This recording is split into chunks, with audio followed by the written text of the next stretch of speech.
Voilà l'objet principal du cours d'aujourd'hui, unique s'il n'y a pas le temps d'aller plus loin, et principal s'il y a le temps d'aller plus loin, c'est le paludisme. Donc, le paludisme est un fléau, comme vous allez le voir, mais probablement comme vous le savez déjà, une maladie infectieuse qui est un fléau mondial et pour de nombreuses régions défavorisées, donc, dont on va parler d'un angle assez parallèle à ce que j'ai pu évoquer pour d'autres maladies infectieuses, comme les hépatites virales la semaine dernière. Je reviens juste de Chine, et en Chine, j'ai récupéré entre autres cette image d'une affiche. Cette affiche, enfin, c'est un morceau d'affiche, à vrai dire, qui date exactement de 1952, donc c'est 3 ans après l'arrivée de Mao Tse-tung au pouvoir, où parmi bien d'autres actions, ils ont essayé de mener des actions dans le domaine de la santé publique, et ils ont encore du travail. Et cette image, un peu naïve, mais vous allez voir par ailleurs extrêmement précise, même si elle est un peu floue, évoque évidemment le paludisme, avec l'individu couché et malade. Dans le cercle flou, on devine probablement un frottis sanguin. Vous savez probablement déjà que le diagnostic du paludisme, ça se fait par l'observation du parasite dans les globules rouges du sang. Donc c'est le cercle qui est ici. Et ce qui est très intéressant sur cette image, c'est le moustique. Évidemment, vous savez que le paludisme est transmis par le moustique qui nous pique et injecte le parasite, et incidemment le prélève chez, on va voir ça en détail tout à l'heure, le prélève chez des individus infectés pour infecter d'autres individus. Mais vous voyez, ce moustique, il a une position qui peut vous paraître assez extraordinaire. Ça, c'est la trompe par laquelle qui pique, le dard, qui s'enfonce, la peau est ici. Là, vous avez les 2 pattes d'avant du moustique, et là, les 2 pattes arrière. Donc le moustique, il est en équilibre sur ses 2 pattes avant, et il pique avec son dard qui prolonge son visage. Et c'est intéressant parce que cette image-là, elle est spécifique de la façon dont on pique le moustique qui est le vecteur du paludisme, qui s'appelle l'anophèle, alors que d'autres moustiques qui, par exemple, sont les vecteurs de la fièvre jaune, de Zika, dont on parle beaucoup ces temps-ci, et dans les autres moustiques aussi qui provoquent le chikungunya, sont des moustiques d'espèces différentes, et quand ils piquent, ils ont les pattes postérieures posées. Donc cette simple image, si vous voyez quelque part, si vous faites piquer par un moustique et que vous avez le temps de le voir, vous pouvez savoir si vous êtes piqué par une anophèle ou par une autre catégorie de moustiques. Mais l'image est très précise et juste, et vous voyez, la jeune fille à côté étudie sans doute et réfléchit aux mesures à prendre pour essayer d'éviter le paludisme qui existe encore un tout petit peu en Chine et qui existait beaucoup dans le passé. Donc je vais introduire le sujet et puis dérouler la discussion sur le paludisme et la réponse immunitaire selon un plan qui, encore une fois, est assez proche de celui que j'ai utilisé pour d'autres microbes dont j'ai parlé dans les cours précédents. On va faire un peu de biologie du parasite. Ce n'est pas simple, mais c'est indispensable si on veut discuter de la réponse immunitaire. Donc on va parler du cycle de Plasmodium. Plasmodium, c'est le nom du parasite. On va parler de la maladie, le paludisme, la malaria en anglais. On va parler évidemment de la réponse immunitaire innée, la réponse immunitaire adaptative, de facteurs génétiques de protection ou de sensibilité au paludisme, d'éléments physiopathologiques, en quoi la réponse immunitaire peut être pathogène. Vous m'avez déjà entendu parler de cela à propos d'autres microbes. On va essayer de faire un petit point sur la vaccination contre le paludisme. Et voilà, ça c'est le programme qui va nous occuper peut-être 1h30. Si on ne nous occupe pas 1h30, j'essaierai de rattraper ce dont je n'ai pas pu vous parler antérieurement, c'est-à-dire du cytomégalovirus, qui est un complètement autre sujet, puisque c'est un virus. Alors, le paludisme et le plasmodium. Le parasite, donc plasmodium, il a été identifié par un médecin français qui s'appelle Lavran en 1861, donc c'est relativement récent. Et donc, cette maladie, ce parasite est inoculé, transmis par un moustique anophèle, donc celui qui pique avec ses 2 pattes en avant, accroché plus le dard, mais pas les pattes arrière, avec une transmission aux individus. Et évidemment, le moustique sert à nouveau d'intermédiaire pour infecter un nouvel individu. Il n'y a pas de transmission interhumaine.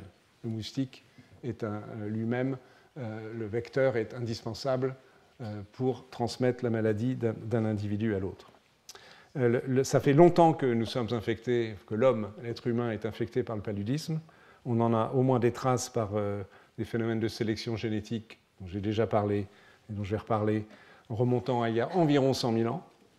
Mais en fait, il est certain que la cohabitation entre le plasmodium ou des plasmodiums et l'espèce humaine est bien antérieure, parce qu'en fait, les chimpanzés sont également susceptibles aux infections par plasmodium, et la divergence dans l'évolution entre le chimpanzé et l'homme date d'il y a 7 millions d'années. Donc il est probable que ce type de parasite infectait certains grands singes au moins, et l'espèce humaine plus archaïque antérieurement et moderne, donc tout au long de l'évolution. Donc ça fait très longtemps que nous cohabitons, que nous coévoluons avec ce parasite. Donc il s'est adapté à nous et nous nous sommes adaptés à lui. On va en parler tout à l'heure. Donc, je l'ai dit, c'est un fléau mondial. Les zones en rouge sur cette carte sont les zones à risque. Donc vous voyez qu'il y a une grande inégalité qui est liée à plusieurs facteurs, mais le facteur principal, c'est la température, parce que ça, c'est lié aux moustiques, qui a besoin d'une certaine température pour vivre et se reproduire. Donc vous voyez que c'est toutes les zones équatoriales et tropicales du monde, particulièrement l'Afrique centrale, mais aussi le nord de l'Amérique du Sud, le sud de l'Amérique centrale et le sud-est asiatique, un tout petit peu la Chine, comme vous pouvez le voir. Donc on estime qu'il y a à peu près dans l'humanité 3 milliards de personnes à risque, ils ne sont pas tous infectés, mais en gros c'est 3 milliards de personnes qui vivent dans les zones dites impaludées. On estime qu'il y a à peu près 200 millions de personnes atteintes, 600 000 décès par an, donc c'est assez considérable. Un chiffre un peu brutal, un enfant par minute dans le monde meurt de paludisme. Donc c'est quand même encore quelque chose d'important. Et la gravité s'observe, enfin pas que la gravité, la fréquence de cette pathologie s'observe surtout. Ensuite, évidemment, intervient le contexte socio-économique et l'état des systèmes de santé au sein de l'Afrique subsaharienne, puis ce qui rend compte de 80% des cas. C'est néanmoins une situation qui s'améliore petit à petit. Si on regarde les chiffres de morbidité et mortalité actuels, ils sont environ 50% inférieurs à ce qu'ils étaient il y a 15 ans. Donc c'est quand même un progrès notable. Un progrès assez décisif, même s'il a été écologiquement brutal, a été l'utilisation entre 1939 et 1955 du DDT, le fameux DDT, donc qui est évidemment un agent toxique, mais particulièrement toxique pour les moustiques, donc qui a permis de réduire de façon assez significative le paludisme, mais seulement réduire, et avec des effets secondaires écologiques que l'on sait. Il y a deux grandes avancées en fait, de la protection ou du traitement du paludisme. Un, c'est l'utilisation des moustiquaires, avec des systèmes qui ont beaucoup progressé et qui évitent donc la piqûre. Et puis les nouveaux médicaments. L'objet de mon cours, ce n'est pas de parler du traitement du paludisme. Vous savez que la quinine a été découverte comme premier médicament antipaludéen il y a déjà fort longtemps. Simplement, le parasite s'adapte progressivement aux médicaments qui ont pu être développés et au moins dans certaines régions du globe deviennent résistants. Je cite quand même le médicament de référence actuel, qui est l'artémisinine, qui a valu à la chinoise qui l'a découvert le prix Nobel, je ne sais plus si c'est l'année dernière ou il y a 2 ans. Donc tout ceci sont des progrès, mais des progrès relatifs, puisque vous l'avez lu sur la diapositive précédente, cette maladie reste fortement prévalente et grave. Alors ça, c'est pour les généralités. Le parasite, donc c'est un parasite unicellulaire, il est composé d'une seule cellule, n'est-ce pas? On va voir des images tout à l'heure, qui vit obligatoirement à l'intérieur de nos cellules. On va voir selon un cycle assez compliqué. C'est une caractéristique principale. Il y a plusieurs types de plasmodium qui sont susceptibles de provoquer le paludisme. Il y en a 5. Un qui est quand même largement prédominant et en gros le plus sévère, qui est lié à Plasmodium falciparum, mais aussi Plasmodium vivax est aussi responsable de pathologies graves.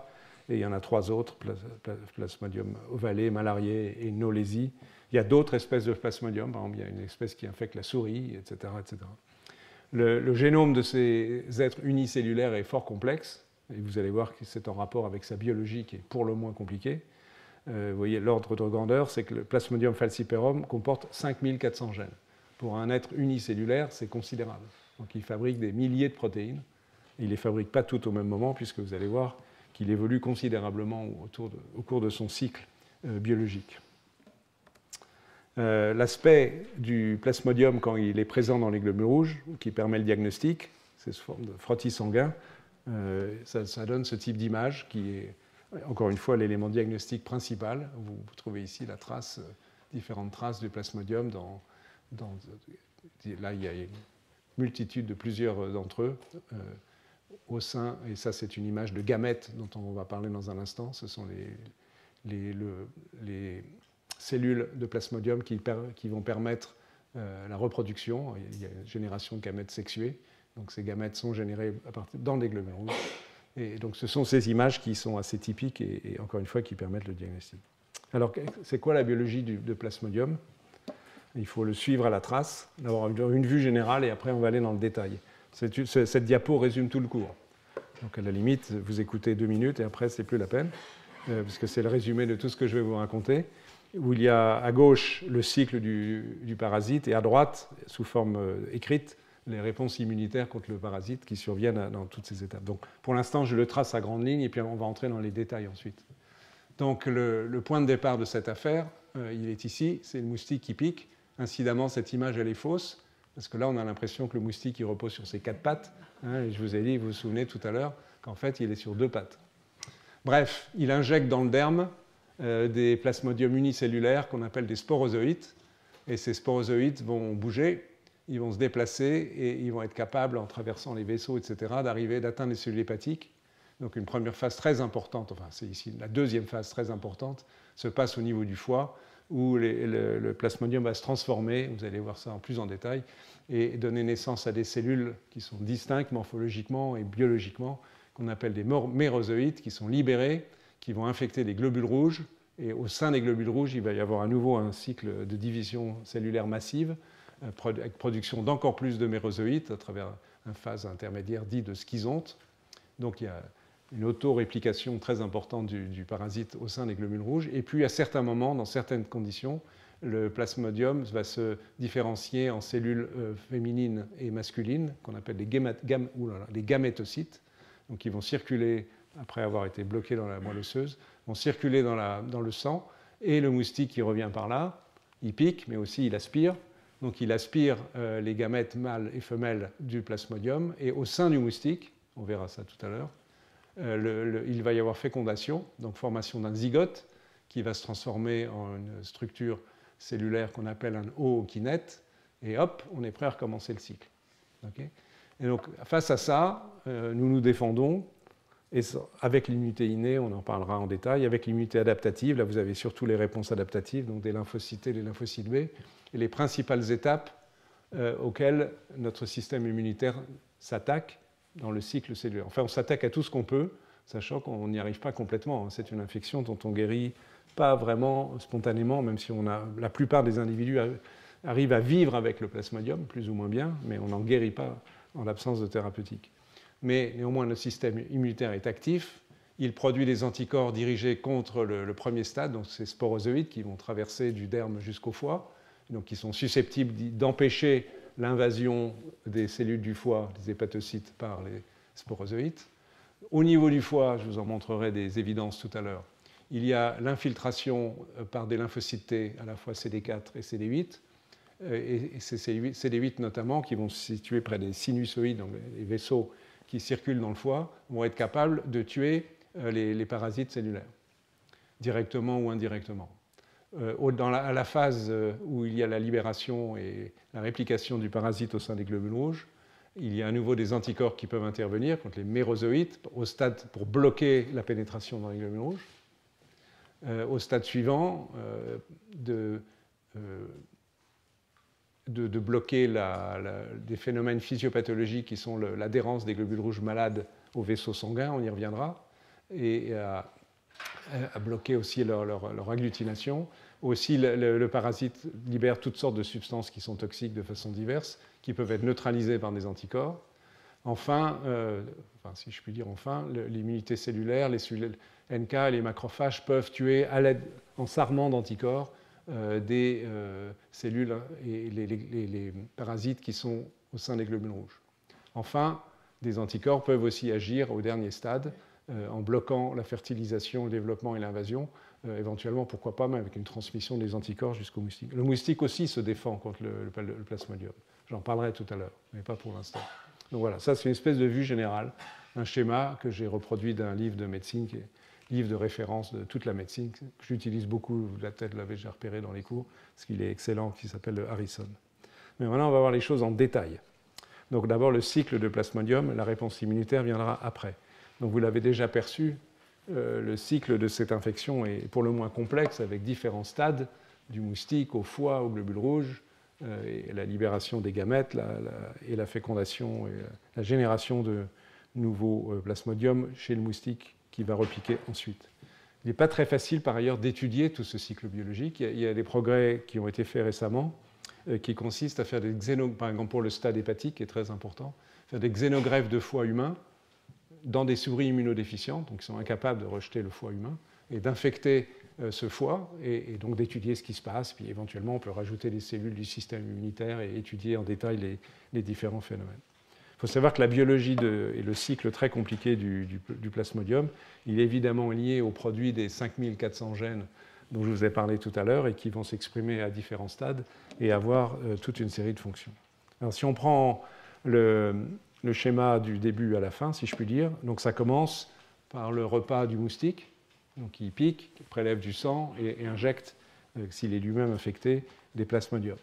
Donc la première phase, c'est la phase qui est appelée ici pré-érythrocytaire, donc qui consiste entre le fait que le parasite, donc les sporozoïtes qui sont dans le derme, sont capables de pénétrer entre les cellules endothéliales dans les vaisseaux sanguins, et ils sont particulièrement invasifs parce qu'ils vont rejoindre, lorsqu'ils circulent dans la circulation hépatique, ils vont être capables, soit via les macrophages du foie qu'on appelle les cellules de Kupfer, soit via les cellules endothéliales, donc qui bordent les vaisseaux, de traverser, donc ils ont une capacité d'invasion et de traversée stricto sensu très importante, et ils vont infecter les cellules du foie. Dans les cellules du foie, ils vont s'entourer d'une espèce de vacuole particulière au sein de laquelle le parasite va donner naissance à potentiellement des dizaines de milliers de cellules qui ne sont plus des sporozoïtes, mais des mérozoïtes qui ont une morphologie différente, expriment des protéines différentes, ont des fonctions différentes. Mais c'est toujours le même être vivant, simplement il s'est radicalement transformé à travers ce voyage du derme jusqu'au foie, jusqu'au foie pour l'instant, et ensuite ça sera la phase suivante, la phase dans le sang. Cette phase-là, comme vous pouvez le lire, pour Plasmodium falciparum, dire environ 10 jours. Donc entre le moment où l'individu est piqué, et en règle il n'est pas piqué qu'une seule fois, on reviendra à cette notion, et le moment où il y aura la libération des mérozoïtes dans la circulation sanguine à partir des cellules hépatiques, il se passe une dizaine de jours. Pour Plasmodium vivax, c'est un tout petit peu plus long, peu importe, 12 jours. Ensuite, donc on est au stade où les mérozoïtes sont dans la circulation sanguine, et ces mérozoïtes, on le reverra en détail tout à l'heure, vont être capables d'infecter les globules rouges. Ils vont infecter les globules rouges, et ça, le cycle de production est ultra rapide, c'est de l'ordre de 48 heures. Et donc les mérozoïtes infectent les globules rouges, vont se multiplier de façon très abondante, être capables de produire des dizaines de milliers de parasites en 2-3 jours, infecter donc les globules rouges, on trouve des images très particulières de ces parasites présents dans une grosse vacuole au sein des globules rouges, multiplication massive qui forme dans une unité qu'on appelle un schizonte, et qui va libérer donc un très grand nombre de mérozoïtes qui vont aller infecter d'autres globules rouges, et un cycle d'infection susceptible de se poursuivre assez longtemps. Donc c'est la phase dite érythrocytaire asexuée, puisqu'à ce stade, il n'y a pas de gamètes, il n'y a pas de notion de fécondation et de production par la fécondation de nouveaux parasites. Mais à un moment donné, et c'est une affaire qui prend, comme vous pouvez lire, 15 jours pour falciparum, plus rapide pour vivax, 4 jours, au sein des globules rouges vont se différencier de façon séparée des gamètes mâles et femelles, avec des images morphologiques déjà Lavrent avait identifiées, avec ces espèces de croissants au sein des globules rouges. Donc il y a différents stades décrits, enfin peu importe, qui sont des aspects morphologiques différents. Donc on a cette fois-ci des gamètes mâles et femelles qui sont libérés par les globules rouges. Donc les premiers stades de différenciation de la gamétogenèse du plasmodium, en fait, se fait dans les globules rouges qui sont séquestrés dans la moelle osseuse. Ils ne circulent plus à ce moment-là. Mais ensuite, ils sont relibérés. Ils circulent dans la circulation sanguine. Et là, hop, le moustique repique. Et il avale, stricto sensu, les gamètes. Et les gamètes, chez le moustique, cette fois-ci, au niveau de son midgut, donc c'est au niveau de son intestin, naturellement. Il a avalé ces gamètes de plasmodium. Il va y avoir fécondation, donc création du zygote. Et ce zygote va se différencier dans une structure qu'on appelle l'ookinète, avec la formation, une sortie à nouveau, il y a encore un phénomène de migration. Ici, c'est l'épidélium de l'intestin du moustique, formation de cette oocyste, le kyste, si vous voulez, une formation kystique, qui va grossir et libérer donc les sporozoïtes qui sont contenus dans ces kystes, qui vont atteindre les glandes salivaires du moustique. Et évidemment, c'est à partir des glandes salivaires du moustique qu'est préparé le suc qui va être ingéré. Et hop, on est reparti à la phase A.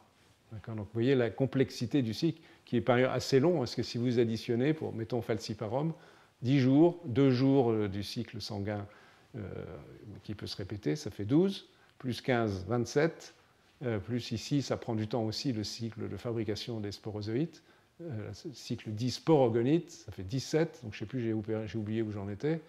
On recalcule, 10, 12, 27, 40. Merci, 40 jours à peu près. Donc vous voyez que c'est un long cycle qui est nécessaire pour que le plasmodium accomplisse son chemin complet et puisse reproduire ensuite son cycle. Voilà. Alors, on peut aller encore un peu plus dans les détails. Ce n'est pas inintéressant de s'intéresser à ce qui se passe lors de l'invasion des globules rouges par les mérozoïtes. Donc c'est la phase qui est ici, où les mérozoïtes sont libérés par les cellules du foie et vont s'attaquer, entre guillemets, aux globules rouges. Donc vous allez voir une espèce de petit dessin animé en 9 images de ce qui se passe en 2 minutes. Donc vous avez ici l'aspect du mérozoïte, une espèce de forme ovoïde, avec ici une structure qui va être très importante, reliée au cytosquelette du plasmodium, qui va lui permettre d'entrer dans l'érythrocyte. Les premiers contacts se font de façon à faible affinité avec certaines molécules qui sont présentes à la surface du mérozoïte, à la surface du globule rouge, mais en fait qui vont permettre au plasmodium de s'orienter pour pouvoir entrer dans le globule rouge. Voilà la bonne orientation qu'il doit prendre, sinon il ne peut pas entrer. Donc il se met en position entre guillemets verticale, et là s'établissent des contacts membranaires, membrane à membrane, entre des protéines qui sont aujourd'hui assez bien connues, qui permettent d'établir une liaison d'affinité plus forte entre des protéines dont vous pouvez lire les noms, je ne vais pas entrer dans les détails de ces protéines que je connais mal, mais qui sont identifiées comme étant celles qui permettent les contacts moléculaires qui vont permettre la suite des événements. Et dans la suite des événements, il y a la mise en jeu d'autres protéines de plasmodium qui sont libérées par le plasmodium et qui entraînent des phénomènes actifs, par exemple comme la libération de flux calcium, l'entrée de calcium dans le globule rouge. Donc il y a des phénomènes biologiques actifs au-delà des contacts membranaires.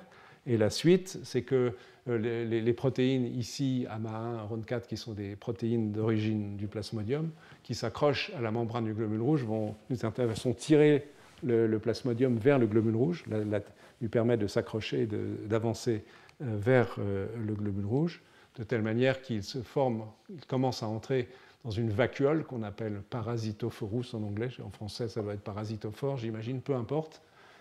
Et les éléments qui ont servi à cette accroche à ce moment-là vont se détacher, et le parasite va s'engouffrer dans cette vacuole. Hop, il est contenu dans une vacuole au sein du globule rouge. Alors à ce stade-là, donc il est là, on le voit, il modifie considérablement le métabolisme du globule rouge, notamment il assèche le globule rouge, parce qu'il pompe de l'eau qui rentre dans cette vacuole, ce qui donne au globule rouge cette image d'échinocyte. Vous voyez que l'image, le globule rouge, il a l'air tout fripé. Il est fripé parce que son contenu en eau est diminué. Il est déshydraté, le globule rouge, parce que le plasmodium lui a piqué son eau dont il a besoin pour vivre dans sa vacuole. Cela dit, cet équilibre se rétablit, puisque quelques temps après, le globule rouge va reprendre une forme normale. Mais ce qui est spectaculaire, c'est que pour passer de là à là, ça se fait un tout petit nombre de minutes. Mais c'est un processus biologique actif, complexe, dont on connaît beaucoup d'éléments moléculaires, qui ont été décrits par un très grand nombre de chercheurs qui ont travaillé sur ces questions. Alors ça, c'était résumé. Les spécialistes, évidemment, pourraient entrer beaucoup plus loin dans les détails de la biologie du plasmodium, mais en grande ligne, vous avez ce qu'est le cycle de l'infection par plasmodium et ses différents stades. Alors, donc, ceci est responsable d'une maladie. La maladie, c'est le paludisme. Alors, qu'est-ce que c'est que la maladie paludéenne? Je pense que vous la connaissez probablement en partie, parce que c'est quelque chose dont la notion est connue et qui se retrouve dans la littérature, le cinéma, etc. C'est une maladie qui donne de la fièvre et donne des fièvres récurrentes qui ont été appelées dans le temps cartes, etc. Enfin, on les énumérait en fonction du temps de fièvre qui est un peu variable d'une infection par un plasmodium à l'autre, mais ceci n'a pas grande importance. En fonction des poussées de parasitémie, donc de présence de parasites dans les globules rouges, comme vous avez vu tout à l'heure, qui se répètent de façon récurrente, plutôt en s'atténuant avec le temps, on va y revenir. on a ces poussées qui sont essentiellement fébriles, le genre de la fièvre. Évidemment, la fièvre est liée à la réponse inflammatoire, hein, c'est le système immunitaire, l'immunité innée qui provoque la fièvre. Des céphalées, des tremblements, des nausées, des myalgies, de la fatigue sont des symptômes classiques et qui sont complètement parallèles donc, aux phases de parasitémie. Donc c'est cette phase-là qui est la plus bruyante en termes de déclenchement d'inflammation. Toute la phase initiale, intrahépatique par exemple, est à peu près silencieuse. Il ne se passe aucune manifestation clinique. Donc le paludisme, c'est ainsi qu'il s'exprime. Mais le point important, c'est qu'il existe des formes sévères, des formes qui tuent. Je vous ai donné les chiffres tout à l'heure. Et classiquement, les formes sévères sont observées chez les jeunes enfants.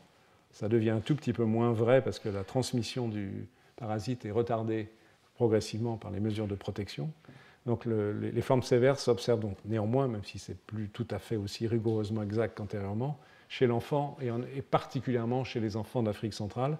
Est-ce que c'est lié au contexte social de ces enfants malnutris, pluriinfectés, ou est-ce qu'il y a d'autres facteurs qui interviennent? Ce n'est pas complètement clair. Les conséquences sévères du paludisme peuvent être une anémie parce que les globules rouges éclatent, explosent sous l'effet de l'infection. Et donc, si ce phénomène est répété de façon importante, c'est une source d'anémie. Et vous allez voir tout à l'heure que, par ailleurs, l'anémie en soi pose des problèmes de toxicité supplémentaires. Un élément extrêmement important et le plus grave est le paludisme cérébral, dont on parlera dans un instant, où il y a en fait des phénomènes inflammatoires sont déclenchés au niveau des vaisseaux sanguins du cerveau et peuvent provoquer la mort. De façon à peu près parallèle, il peut y avoir aussi des problèmes vasculaires au niveau des poumons et entraînant une détresse respiratoire, une difficulté à respirer qui peut être mortelle.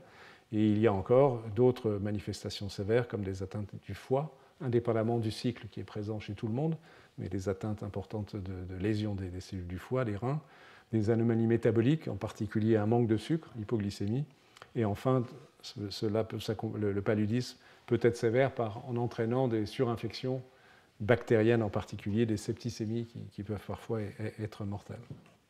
Donc ça, c'est un tableau général des formes sévères. Le paludisme cérébral, qui est donc la complication la plus grave, elle résulte, comme vous pouvez le dire, de la séquestration des globules rouges infectés dans la microvasculature. Je ne suis pas sûr que ce soit très français, ça.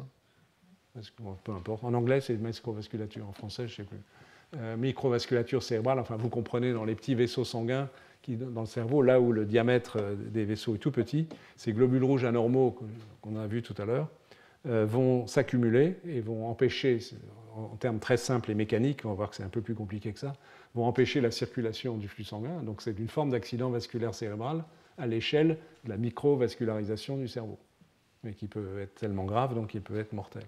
Donc ça se passe en particulier lorsque il y a la croissance exponentielle. On a vu la libération de dizaines de milliers de parasites par les globules rouges infectés, et donc qui entraîne une masse de globules rouges infectés.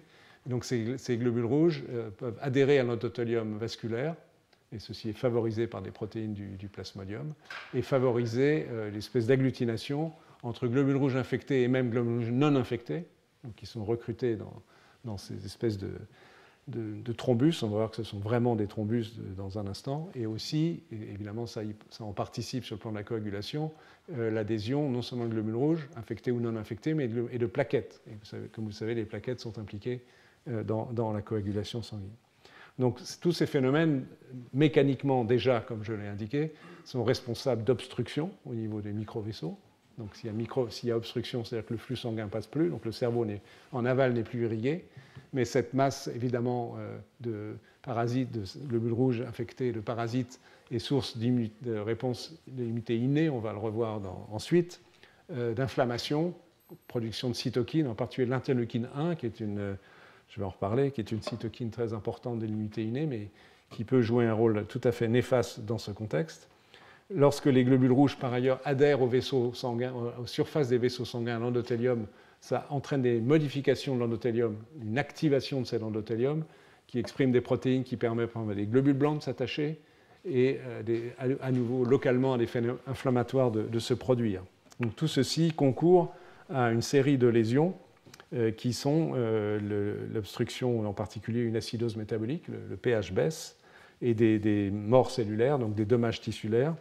Ceci se passe essentiellement dans le cerveau, C'est la gravité la plus importante possible d'une complication liée au plasmodium, mais aussi au niveau de la rétine, donc provoquer éventuellement des cécités par des obstructions des vaisseaux qui irriguent la rétine, mais ça a été également décrit pour le rectum, le poumon, etc. Donc c'est ce phénomène général de pathologie vasculaire à la fois mécanique et inflammatoire est un problème majeur du paludisme. Alors ces formes sévères, si on va un peu plus dans les détails, notamment voir que l'obstruction elle est aussi liée à l'activation de la coagulation, c'est parce que l'activation de l'endothélium vasculaire a pour conséquence, via la baisse de production d'oxyde nitrique, le parasite directement par une de ces protéines, PF ça veut dire Plasmodium falciparum, la protéine EMP1, qui par ailleurs joue des rôles importants dans les phénomènes d'adhésion des plasmodiums aux glomérules rouges. Elle a un effet biologique qui est d'inhiber une protéine au niveau de l'endothélium vasculaire qui s'appelle EPCR, qui est une protéine qui normalement, dans un contexte d'activation biologique, active la présence, active, rend efficace une protéine qui s'appelle la protéine C. La protéine C, c'est une protéine qui contrôle la coagulation, qui est une antiprotéase, donc qui bloque la formation du caillot sanguin. Donc la coagulation sanguine, c'est comme beaucoup de phénomènes biologiques, est soumis à une régulation. Il y a évidemment toutes les protéines nécessaires à former le caillot sanguin, et c'est nécessaire pour empêcher qu'un saignement se poursuive éternellement, mais à l'inverse, il faut éviter que les caillots, l'obstruction soit trop importante, donc il y a des antiprotéases, dont la protéine C, ce n'est pas la seule. Donc le parasite a trouvé le moyen, à travers de cette protéine, de bloquer l'activation de la protéine C. Donc on a une situation d'activation, de recrutement de plaquettes, donc qui est le début de la coagulation, où donc on a une pathologie de la coagulation qui se fait avec un déficit d'une protéine qui est très importante pour éviter la formation de caillots. Donc l'obstruction, elle est mécanique d'abord par adhésion des glomérules rouges, elle devient mécanique par formation d'un caillot, et on a vu aussi qu'elle était inflammatoire. Et donc ceci survient particulièrement dans la vascularisation sanguine, parce que le niveau physiologique, biologique de la protéine EPCR, qui est importante pour activer physiologiquement cette antiprotéase, anticoagulation de la protéine C, est plus faible. Donc les cellules endothéliales des vaisseaux du cerveau sont plus fragiles, sont à l'égard de l'effet de la protéine du parasite PEF-EMP1. Donc ceci rend compte en partie, ce n'est pas le seul phénomène, mais c'est un des phénomènes qui rend compte de la sévérité de l'atteinte cérébrale au niveau vasculaire. Donc voilà pour en grande ligne la maladie. Donc maintenant, on va s'intéresser à la réponse immunitaire, ses effets bénéfiques et éventuellement de quelle façon aussi il contribue par l'inflammation à la maladie. Je l'ai déjà évoqué un tout petit peu. Donc on va évoquer, comme de façon classique, les réponses immunes innées, donc l'action de toutes nos cellules qui sont susceptibles, comme vous le savez maintenant, de produire des cytokines pro-inflammatoires, des interférons qui ont des effets biologiques utiles mais qui peuvent être éventuellement dangereux. Mais ceci est produit par toutes nos cellules. Et puis l'immunité adaptative, les anticorps, les lymphocytes, j'en ai déjà dit un mot. Et après, on regardera les aspects génétiques de susceptibilité au paludisme. Alors, il y a une notion qui est assez intéressante, qui n'est pas complètement comprise, c'est que la protection contre la maladie, en fait, précède le contrôle de la parasitémie. C'est-à-dire que grâce à l'immunité, le schéma, je l'explique dans un instant, la sévérité de l'infection, je l'ai déjà dit, est plus importante chez les jeunes enfants et elle décroît au cours de la vie. Et l'immunité semble jouer un rôle, probablement, et plus efficace, d'une certaine façon, ce n'est pas illogique, pour protéger contre la sévérité de la maladie que contre la maladie elle-même. C'est-à-dire qu'à tous les âges de la vie, à peu près, on va être toujours capable, ça va être le schéma, je vais y arriver, d'avoir une infection et donc produire des parasites, mais les conséquences en seront bien moindres. Okay. Donc les formes sévères, ce sont chez les petits, c'est la phase d'année en bleu ici, où parmi l'ensemble des sujets malades, on peut avoir une beaucoup plus grande fréquence de cas sévères.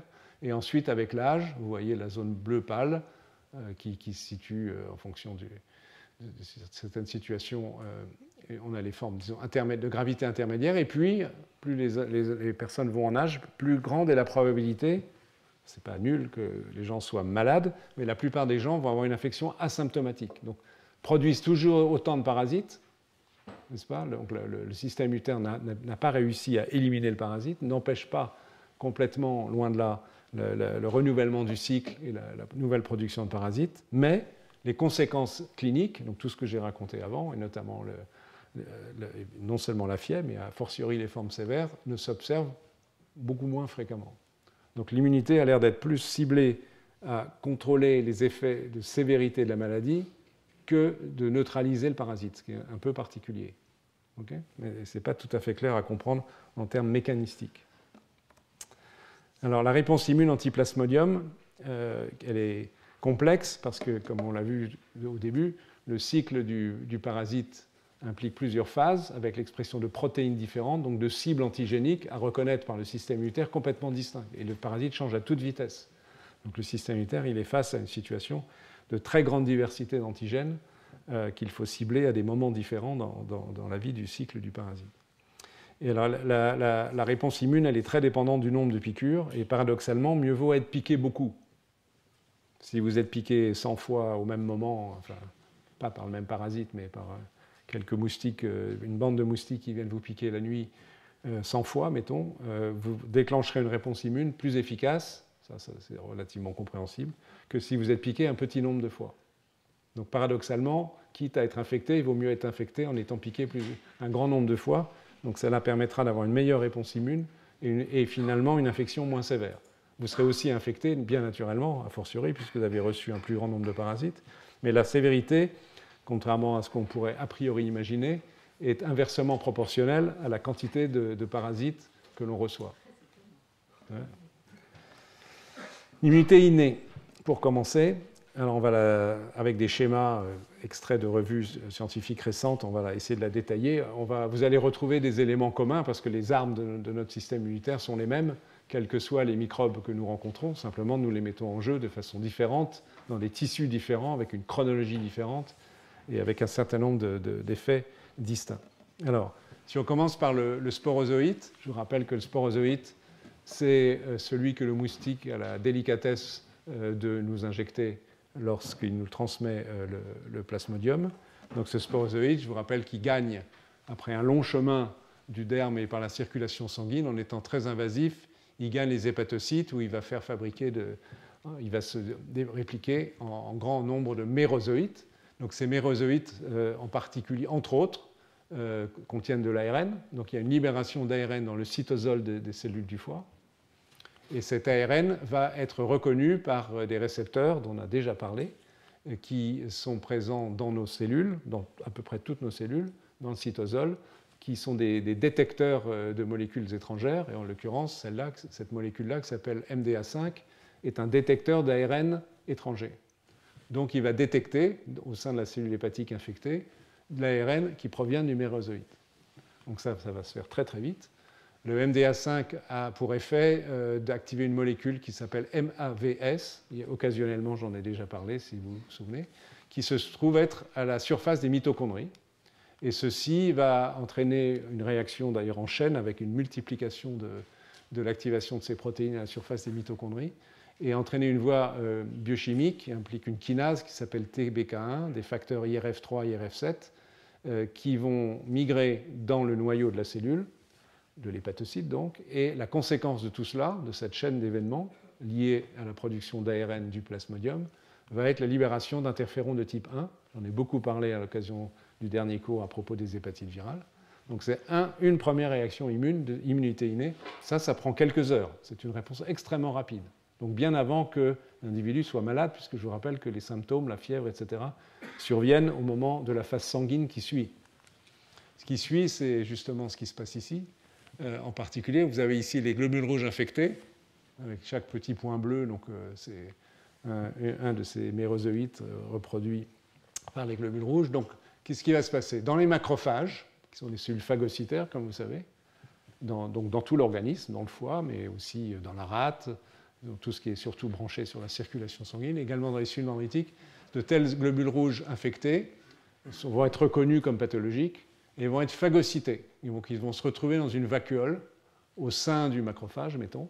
Ça peut être aussi les polynucléaires, mais ce sont surtout les macrophages, là, qu'on appelle des phagolysosomes. Les phagolysosomes, donc, ce sont des vacuoles de phagocytose, et lysosomes parce que vont être présents dans cette vacuole des enzymes qui sont capables de dégrader protéases, etc., de dégrader toute une série de protéines. Ceci sert à dégrader évidemment les protéines du plasmodium. Mais il n'y a pas cela qui se passe. Donc, dans ce contexte de libération et de dégradation des parasites, il y a à nouveau reconnaissance d'ARN du virus, n'importe quoi, du parasite.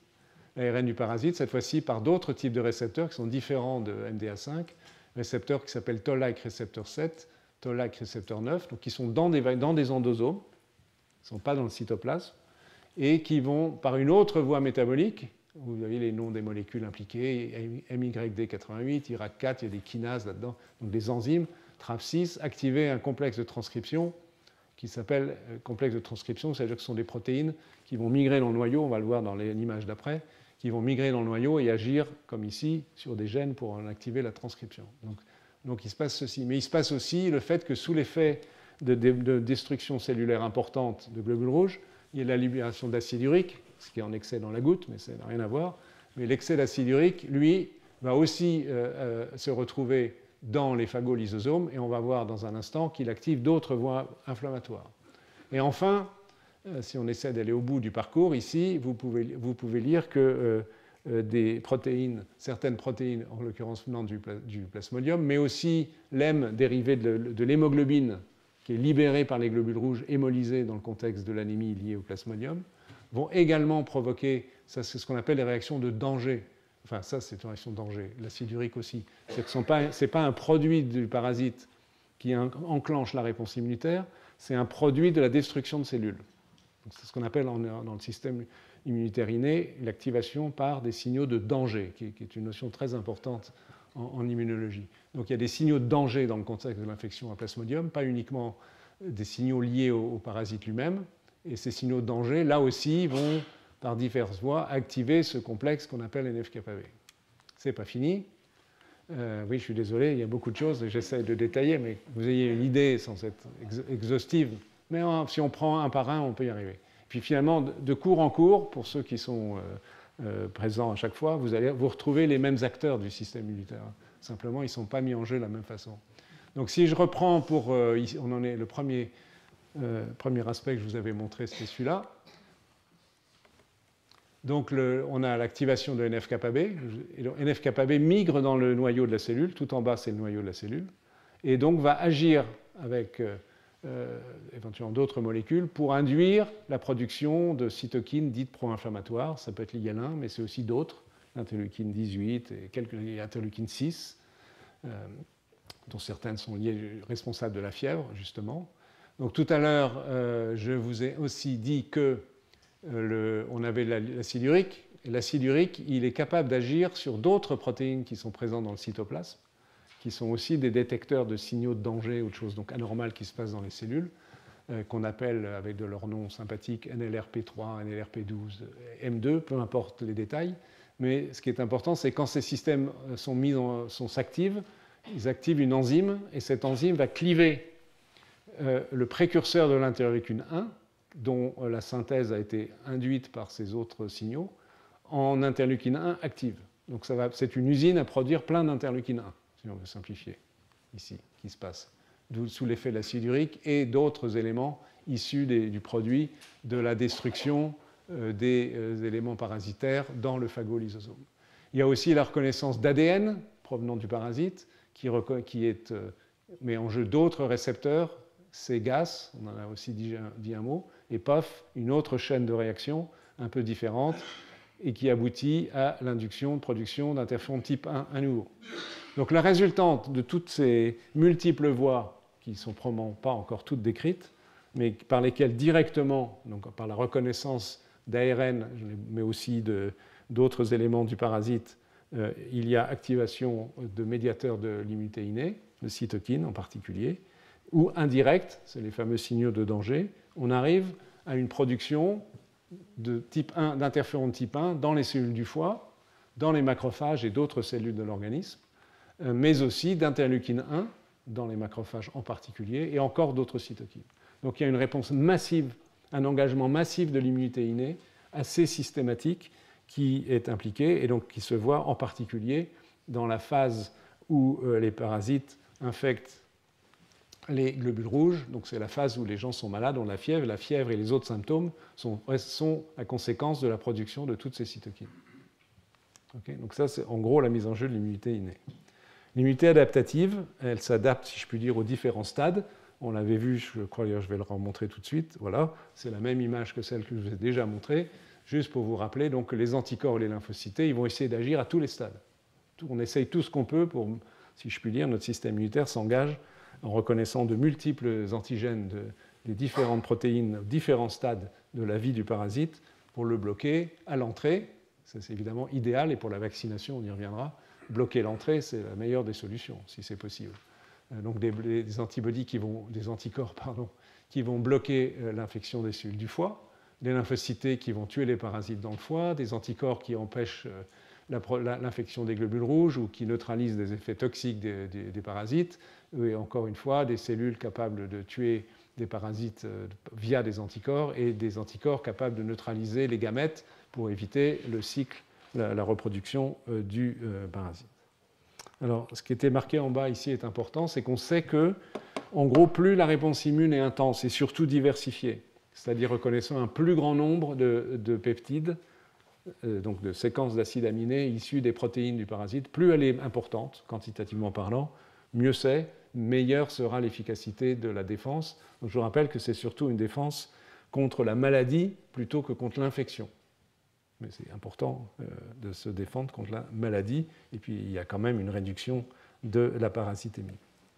Alors, on le sait par des études un peu systématiques qui ont été faites chez l'homme et aussi à travers des modèles animaux, en utilisant donc des parasites de plasmodium spécifique de la souris, plasmodium berghei, il est là. On peut étudier un certain nombre d'aspects de la réponse immune. Donc, voilà, par exemple, un travail qui est assez intéressant, qui montre le rôle de lymphocyte CD8 dans la phase intrahépatique de l'infection par plasmodium. Et vous allez voir comment, à partir de ce travail, on peut même songer éventuellement à la vaccination. Donc, quel est le protocole ici? Il consiste à injecter à des souris, normales, des lymphocytes T qui sont spécifiques d'une protéine du parasite, qui s'appelle PBT1, peu importe, qui est une protéine, dans ce cas, exprimée au stade sporozoïde.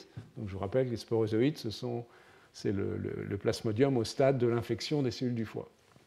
Donc, ce sont les lymphocytes spécifiques d'une protéine de ce sporozoïde. On les injecte à la souris, et 24 heures plus tard, on injecte à la souris 50 000, énormément, 50 000 plasmodium, et 31 jours plus tard, on regarde ce qui se passe. Est-ce que les souris sont malades? Est-ce qu'elles ont des lymphocytes dans le foie qui combattent les sporozoïdes? Qu'est-ce qui se passe? Et la réponse, c'est qu'il se passe quelque chose. Si on regarde dans le foie de ces souris, donc 30 jours après l'infection, qu'est-ce qu'on observe? Eh bien, il y a ce paquet de cellules, ce sont des images de cytométrie de flux, on utilise des anticorps qui reconnaissent ces cellules avec une fluorescence, et on est capable de repérer les cellules qui fluorescent, donc qui sont positives pour l'anticorps, et donc qui permettent, sachant que l'anticorps reconnaît tel ou tel type de cellules, d'identifier les cellules qui nous intéressent. Là, vous voyez, on utilise des anticorps contre une molécule qui s'appelle KLRG1 et CD69. Donc là, on combine deux anticorps, donc on a un axe horizontal, c'est CD69, qui est une molécule d'activation à la surface, KLRG1 qui est aussi présente sur les cellules activées.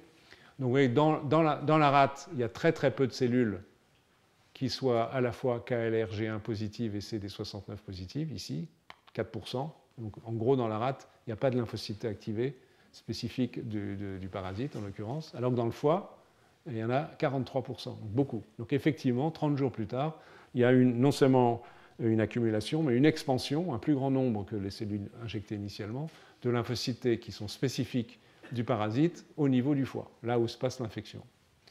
Si on prend un autre marqueur qui est un récepteur de chémokine, donc qui attire les cellules, on les trouve aussi, c'est le même pourcentage au niveau du foie. Donc c'est ce qu'on appelle un phénotype de lymphocytes T mémoire, donc qui ont déjà été impliqués dans une réponse immune, forcément puisqu'on les a sélectionnés ainsi. Et résident, ça veut dire qu'ils ont des propriétés de lymphocytes T qui ne circulent pas mais qui restent dans un tissu. Je rentre pas dans les détails. Et si on regarde de façon chronologique, 100 jours ici, et vous voyez, on trouve entre 10 000 et 100 000 de ces lymphocytes T avec ces caractéristiques spécifiques de cette protéine dans le foie. Ça ne bouge pas. Donc il y a bien une accumulation de lymphocytes T spécifiques. Alors est-ce qu'ils sont utiles? Ça c'est la seconde question, parce qu'après tout, ils pourraient être présents et même être délétères. Il y a des circonstances où c'est le cas.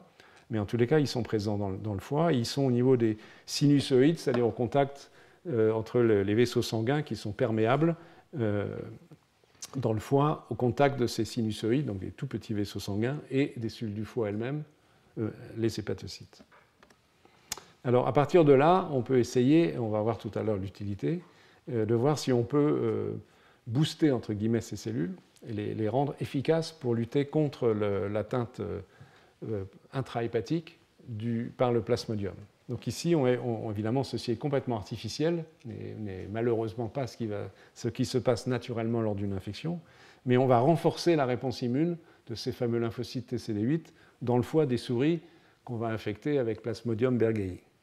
Donc on va non seulement leur injecter des peptides antigéniques, on va leur injecter des séquences répétitives de nucléotides qui vont activer l'immunité innée, donc ça mime ce que je vous ai indiqué tout à l'heure, et puis on va utiliser des vecteurs viraux pour transporter l'antigène dans les cellules du foie. Les vecteurs adéno-associated virus sont des virus qui infectent beaucoup de cellules, mais particulièrement les cellules du foie, donc on ne les utilise pas en tant que virus provoquant une infection, on les utilise en tant que vecteur, le cheval de Troie, pour transporter les antigènes de Plasmodium dans le foie. Okay, et on va regarder ce qui se passe si on fait ça. Donc le protocole expérimental, donc, qui est décrit dans une publication scientifique récente qui s'intéresse à l'immunité contre le Plasmodium. On a nos petites souris, on leur injecte toujours ces fameuses lymphocytes spécifiques de PBDT1, et un jour, 24 heures plus tard, on va essayer de les immuniser en utilisant à la fois un adjuvant, si vous voulez, l'immunité innée, c'est exactement un adjuvant, poly-IC, et un vecteur qui apporte les peptides du plasmodium. On le fait à J1 avec le AAV, et puis 35 jours plus tard, on regarde ce qui se passe, est-ce qu'il y a des lymphocytes dans la rate et dans le foie, et on va faire un challenge, comme on dit, on va infecter les souris avec le plasmodium, et on va voir si la souris est protégée ou n'est pas protégée. Donc si on compte les lymphocytes dans le foie, en fonction de la façon dont on fait le protocole, si on le fait bien, entre guillemets, c'est-à-dire s'il y a un adjuvant et le bon vecteur qui apporte des quantités importantes du peptide issu de PBT1, on va voir la présence, c'est à J30, donc 35 jours plus tard, d'environ entre 100 000, presque 1 million de lymphocytes T, toujours les mêmes résidents mémoire dans le foie. Si on n'injecte que de l'adjuvant, on en a un peu, mais c'est 10 000, c'est une échelle c'est 100 fois moins, vous pouvez le voir. Cet autre adjuvant, c'est un peu mieux, mais si on veut vraiment avoir une accumulation de lymphocytes T, il faut tout ça, l'immunité innée plus l'immunité adaptative. Et alors l'important, c'est la protection. Et ce qui est intéressant d'observer dans ce modèle, c'est que lorsque on a une colonne noire, ça indique le pourcentage de souris qui ne sont pas protégées, donc qui produisent des sporozoïdes en l'occurrence. Quand c'est blanc, ce sont les souris qui ne produisent plus ou pas de sporozoïdes. Donc vous voyez la colonne blanche, c'est celle qui nous intéresse, 14 souris sur 14 ici, lorsqu'elles ont reçu une immunisation avec un adjuvant, CPG, et une quantité importante du vecteur viral qui contient NVY, donc des peptides issus du plasmodium, sont des souris protégées. Donc ça nous donne deux informations. La première, c'est que les lymphocytes T, pourvu qu'ils aient été immunisés de façon satisfaisante, sont capables d'avoir une action immune anti-plasmodium efficace dans le foie. La seconde, c'est que peut-être c'est une piste de vaccination chez l'homme. Et là, on est chez la souris. La transposition à l'homme est une autre affaire. Mais en tous les cas, cela nous donne une information. C'est pour l'instant le point que je souhaitais évoquer concernant l'efficacité relative, mais réelle, des lymphocytes T, en l'occurrence CD8, au niveau du foie. Et ces lymphocytes CD8, ils agissent essentiellement en tuant les parasites, directement et indirectement avec des cytokines et par l'effet de cytotoxicité. Là, c'est montré, c'est à peu près la même chose. Bon, ça, c'est avec d'autres technologies légèrement différentes, mais vous voyez ici des souris qui ont reçu l'adjuvant, le vecteur avec plein de peptides. 15 sur 20 sont protégés et ont plein de lymphocytes T résidents en mémoire au niveau du foie. Okay, voilà. Et on peut montrer encore que ces cellules sont vraiment impliquées. Hein, si on veut être très rigoureux, on se dit « Ah oui, vous nous montrez qu'il y a des lymphocytes, mais après tout, c'est peut-être pas ça qui est utile, c'est quelque chose d'autre que vous ne regardez pas. » Non, ce sont vraiment les lymphocytes T, parce que si dans l'expérience, on ajoute un anticorps qui va se fixer sur ces lymphocytes T, parce qu'il reconnaît une molécule qui s'appelle CXCR3, qui est un récepteur de chemokine, à la limite peu importe ici, ce qu'on fait, c'est qu'on déplète les lymphocytes T du foie en injectant à J32 et à J34 à 2 reprises cet anticorps, anti-CXCR3, qui va tuer les lymphocytes T. Okay. Donc, de fait, on peut vérifier qu'il n'y a plus de lymphocytes T dans le foie, alors qu'avec un anticorps contrôle qui ne tue pas les lymphocytes T, ils sont toujours là. Et maintenant, on peut se poser la question, si on a fait ça, est-ce que les souris sont toujours protégées? Et maintenant, on perd la protection. Vous voyez, 10 sur 10, enfin 0 sur 10, ça dépend dans le sens où on le prend, 0 sur 10 des souris sont protégées, 10 sur 10 ne sont pas protégées. Donc effectivement, ce que j'ai dit était correct, ce sont bien les lymphocytes T qui sont responsables de la protection, pas une autre voie de la réponse immunitaire, même si on a vu qu'il fallait aussi l'immunité innée. Il y a une alliance, entre guillemets, parce que l'immunité innée induit l'expression de molécules qui favorisent la présentation d'antigènes aux lymphocytes T, entre autres, pas uniquement. Mais entre autres. Donc ceci est résumé à nouveau ici, avec d'autres considérations, mais dans lesquelles on ne va pas rentrer. Vous avez ici ce qui se passe dans la rate, où il ne se passe pas grand-chose, en l'occurrence, si ce n'est de libérer des lymphocytes qui vont aller dans la circulation sanguine, migrer dans les vaisseaux. Et ici, ce sont les hépatocytes. Les hépatocytes, ils ont été infectés par l'AAV, ce sont les petites boules jaunes ici, donc du coup, elles contiennent des peptides d'origine originaires du plasmodium, et qui vont être captés par des cellules présentant l'antigène, les cellules dendritiques, vont activer des lymphocytes T, TRM ici, résident en mémoire, et ces lymphocytes T, comme il s'est marqué ici, vont tuer les parasites, éventuellement les cellules avec, mais permettant de contrôler l'infection. Voilà, ça c'est un aspect. L'autre aspect, c'est les anticorps, qui jouent aussi un rôle important, en particulier au moment de la phase sanguine de l'infection. Donc on a les mérozoïtes ont cette fois-ci gagné les hématies, et vous avez vu qu'il y a un cycle extrêmement rapide pendant lequel les globules rouges vont produire massivement d'autres mérozoïtes. Donc c'est la phase, encore une fois, la plus bruyante sur le plan infectieux, c'est celle qui est particulièrement dangereuse au niveau de la circulation cérébrale, je l'ai évoqué tout à l'heure. Donc les anticorps, il y a nous, êtres humains infectés par le plasmodium, fabriquons toutes sortes d'anticorps. Énormément d'anticorps différents qui reconnaissent beaucoup de structures d'antigènes issus du parasite. Pour qu'ils soient utiles, il faut que ces anticorps reconnaissent des molécules de surface du parasite, parce que je vous rappelle que les anticorps ne pénètrent pas à l'intérieur des cellules, donc il faut que ce soit la surface, que quelque chose soit reconnu et qu'une action puisse être menée. Et ceci est utile parce que cela permet de limiter l'adhésion à l'endothélium, la destruction des globules rouges, et va favoriser, avec des anticorps fixés sur les globules rouges infectés, il y a des globules rouges et des protéines du plasmodium à la surface du globule rouge, et ces globules rouges vont être recouverts d'anticorps, et un anticorps recouvert d'un globule rouge, non c'est l'inverse, un globule rouge recouvert d'anticorps, excusez-moi, va être capté par les macrophages dans la rate, qui vont être phagocytés, ils vont les détruire. Donc certes, ça aggrave l'anémie, mais c'est bénéfique puisque ça va permettre d'éliminer le plus possible les globules rouges infectés par plasmodium.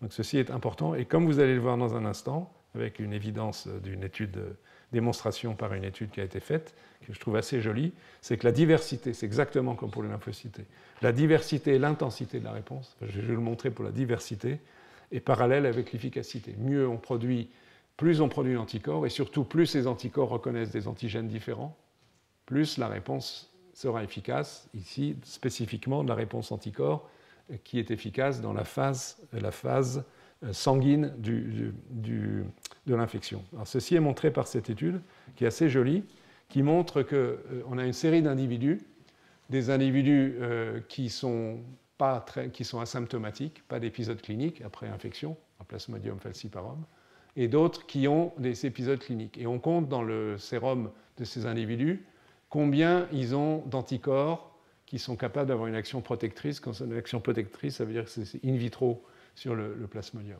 Et vous pouvez voir que ceux qui n'ont pas d'effet clinique, ils ont, la courbe est vaguement normale, vaguement gaussienne, ils ont de l'ordre de, ça doit faire 8, 9, plus que 5 en tous les cas, types d'anticorps différents qui exercent in vitro un effet protecteur. Les individus qui sont malades, ils en ont moins. Ils en ont en moyenne moins de 5. Ce n'est pas absolu, hein, évidemment, ce n'est pas blanc-noir cette affaire, mais c'est significatif, et donc qui montre qu'il y a un effet bénéfique de diversifier les anticorps contre Plasmodium. Et si on regarde d'ailleurs d'autres, cette fois-ci, la ségrégation pour les anticorps qui sont produits mais qui n'ont pas d'effet protecteur contre Plasmodium, là, il n'y a aucune différence. C'est-à-dire que le nombre d'anticorps, entre guillemets, non protecteurs, ici en vert, sont en nombre équivalent chez des individus protégés contre le Plasmodium, qui ont réussi à le contrôler, et des individus qui ne le contrôlent pas. Donc c'est vraiment les protecteurs qui font la différence. Donc, en gros, reconnaître plus de 5 antigènes différents avec un effet protecteur de neutralisation est un bénéfice indiscutable contre la maladie. Donc, évidemment, ça donne des idées de suggestions de stratégie vaccinale pour permettre d'induire une diversité d'anticorps qui permettrait d'avoir cet effet favorable, au moins sur la phase sanguine, mais peut-être aussi au niveau des sporozoïtes, sur l'infection par Plasmodium. Donc ça, c'était donc l'ensemble des éléments que l'on pouvait évoquer de façon synthétique, certes, concernant l'immunité innée, les lymphocytes T et les lymphocytes B. Maintenant, on va parler de génétique et ensuite d'immunopathologie. La génétique de l'infection contre Plasmodium est complexe. Nous ne sommes pas égaux face au Plasmodium. Et nous sommes génétiquement plus ou moins sensibles. Mais la génétique de l'immunité anti-Plasmodium, en fait, elle est triple. Alors, le schéma est hyper compliqué tel qu'il est là, mais il va, j'espère, s'éclairer dans une seconde. Enfin, vous reconnaissez quand même un être humain, ou notre moustique, qui, bon, là, il n'est pas en train de piquer, donc il a le droit d'être sur ses 4 pattes. Mais on a notre moustique, on a l'être humain, et là, on a Plasmodium. Et puis, c'est les cycles. Il y a 3 types de génétique qu'il faut considérer. Il y a la génétique du moustique. Il a 5000 gènes. Il a des variants génétiques.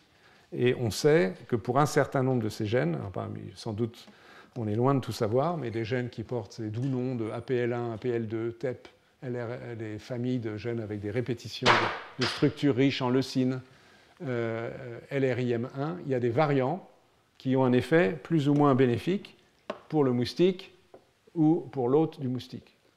Okay ?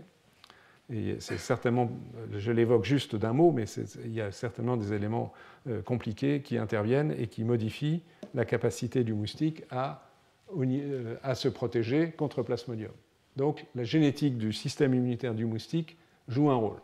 Et après tout, peut-être, est-ce qu'on pourrait essayer de... Enfin, il y a probablement des choses plus simples à faire, mais de modifier, de favoriser des moustiques ou un système immunitaire plus résistant au Plasmodium, ça pourrait être une bonne idée. On pourra en discuter éventuellement. Il y a quelques idées dans ce domaine. La deuxième génétique, c'est le Plasmodium lui-même. C'est en violet là, dans cette diapositive. Donc le Plasmodium, il a par exemple cet L4, cet LMA2, ça c'est au niveau de ce qui se passe dans la résistance du Plasmodium chez le moustique. Donc c'est l'interaction moustique-Plasmodium, l'homme n'est pas impliqué. Et puis il y a d'autres variants pour EBA175, si je lis bien, EBA140, Plasmodium falciparum AMP1, VAR, qui sont les gènes particulièrement importants du virus, je ne sais pas pourquoi je veux le transformer en virus, du parasite, Rifin, Stevor. Donc tous ces éléments-là, ces gènes-là, il y en a 7 qui sont énumérés ici, mais il y en a probablement plus, sont des gènes dont des variants favorisent ou défavorisent le parasite, soit à l'égard du moustique, ici, soit à l'égard de l'homme, là.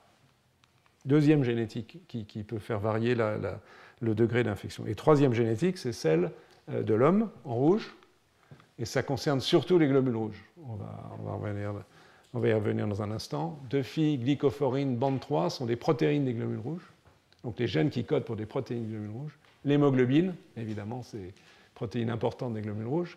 G6PD, qui est une enzyme des globules rouges. Pyruvate kinase, c'est encore une autre enzyme des globules rouges. Donc il y a au moins 6 gènes dont les variants, on va voir ça dans une seconde, ont un effet très fort sur le paludisme.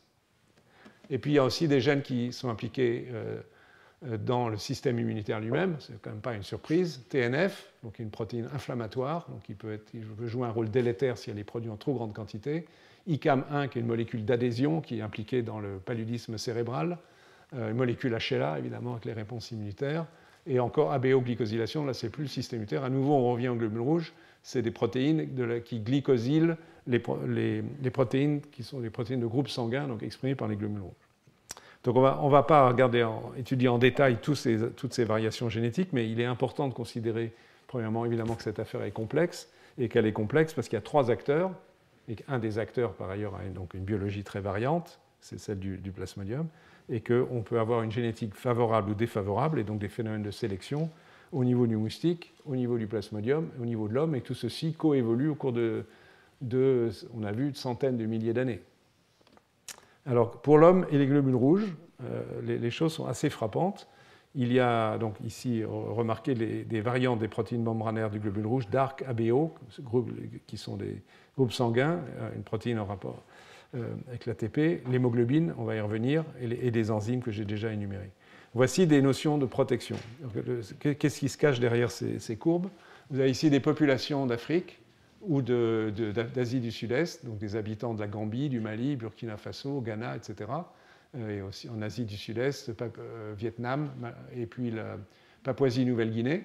Et on regarde si le taux de fréquence avec lesquels ils sont infectés par le paludisme en fonction de tel ou tel allèle des gènes associés à des protéines présentes dans le globule rouge. Alors, il y en a une qui est une affaire fameuse et très importante, c'est l'hémoglobine, la chaîne bêta de l'hémoglobine. Vous savez qu'une mutation de la chaîne bêta de l'hémoglobine donne HBS, qui est, lorsqu'elle est présente sur les 2 allèles, à l'état homozygote, c'est la drépanocytose, qui est une maladie génétique grave, responsable d'anémie sévère, de mort, mais il se trouve que cet allèle, HBS, il est présent en grande fréquence dans la population africaine, l'Afrique noire. Okay. Et en fait, il est présent en grande présence, il est présent en grande fréquence, je vais y arriver, dans la population d'Afrique centrale, parce que cet allèle, en fait, il protège contre le paludisme. Donc c'est pourquoi il y a la drépanocytose de façon plus importante dans les populations noires, c'est que les populations noires sont atteintes par le paludisme et que si on est hétérozygote, si on est homozygote, évidemment l'avantage est perdu parce qu'on meurt du drépanocytose. Mais si on est hétérozygote, si on a un allèle muté, les globules rouges sont moins sensibles à l'infection par le paludisme. C'est ce qui est montré là. Vous avez le taux de protection par rapport à 1 serait la valeur de neutre. Et vous voyez que, alors je crois que rouge et bleu, c'est pour 2 palus différents. Si je me vois, c'est là. Ah non, pardon. Le rouge, c'est à l'égard des formes cérébrales du paludisme, les formes les plus sévères.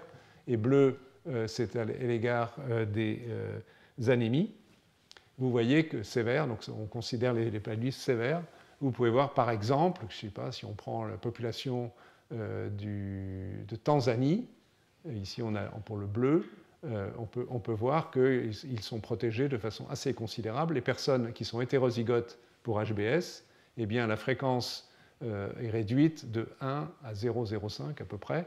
Donc il y a 20 fois moins de risque de faire un paludisme cérébral sévère si on est HBS hétérozygote et si on est un habitant du Malawi. Et alors, les chiffres ne sont pas tout à fait les mêmes en fonction des différentes populations, mais vous voyez globalement, ils sont tous protégés, partiellement, mais protégés. Et ici, c'est la même chose en considérant les groupes ABO. Donc, les groupes ABO sont liés à des sucres qui sont sur des protéines à la surface des globules rouges. Et vous voyez, même si le degré de protection n'est pas aussi fort qu'avec le trait drépanocytaire, qui est particulièrement marqué, mais que pour toutes ces populations, il y a un certain effet protecteur, pas toujours présent, mais presque toujours, dans toutes ces populations, d'avoir les bons allèles, les bons gènes du système ABO.